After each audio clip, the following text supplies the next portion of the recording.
Hi, Claude Whitacre here. I'm a sales trainer, a sales author. I've written several books on the subject of selling, and salespeople are constantly asking me about sources of leads. Where can I get really, really good leads? Well, one of the ways you can get leads is from your previous customers, people who have already bought from you or already bought from your company.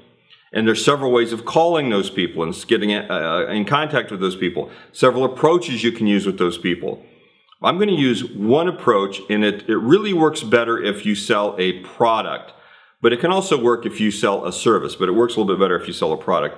I'm just going to give you an example of one of the things that I used to do. It took me about 15, 20 years to learn this. I don't know where I learned it, but it's been a long time ago that I learned it, and so I'm just going to tell you now what that is. What we would do is we would get lists of old customers, somebody that bought from us 10, 15, 20 years ago. And we had a vast file of those people. And I would call them up and say, do you still have your product that they bought from us? And they would say, yeah, we do. Okay, well, because you already bought your product from us, we are offering a free service call.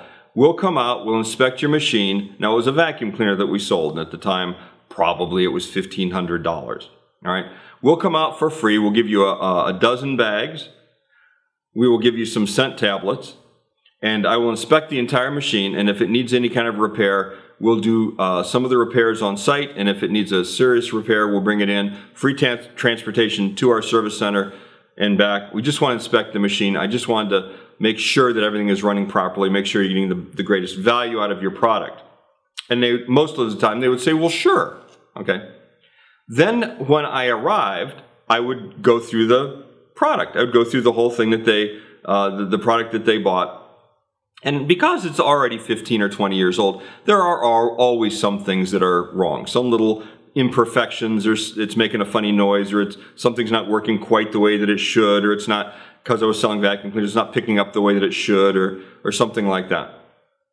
And I would say, how long has it been doing that? And they'd say, well, it's been doing like that for a few years. And I would say, well, I can service it for you if you want. I'll tell you what I will do, though, if you want.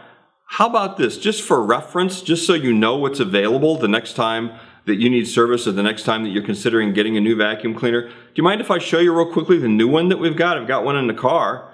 I can show it to you real quickly, and then you'll know what's available the next time you're looking for a vacuum cleaner, and then I'll take your vacuum cleaner, and of course I'll take it to the store and service it and bring it back. And they would say, of course that's a good idea. Well, way more than half of those people bought a new vacuum cleaner from me. Here's why. Here's why they were ideal customers.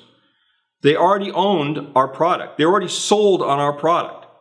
They already price conditioned. In other words, they were assuming that because they bought a vacuum cleaner from us for $1,500, they knew the new one had to be at least that. Okay, so they're not thinking, oh, the new one's probably $200. They're already price conditioned. They already know about how much the new one is going to be. They already like us. They already trust us. They already they like the company. They already like me if they bought from me before. They probably, if they didn't buy from me before, they probably had a positive experience, or they wouldn't have let us come out and do the service call. Okay? So they were ideal prospects. We already knew that they were probably homeowners. They probably still had good credit because they had good credit the first time that they bought. Okay, they bought more than almost anybody else. Those leads bought more than almost anybody else, and there was an almost endless source of those leads.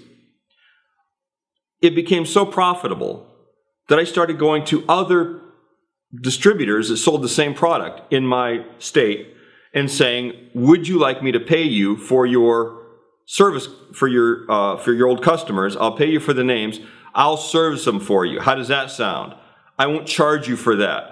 I will service them for free. And they go, oh, thank you, because customer service has always been a problem. You're willing to do that for free? Of course I'm willing to do that for free. Okay, and then I would call those people, and then we would make all those sales.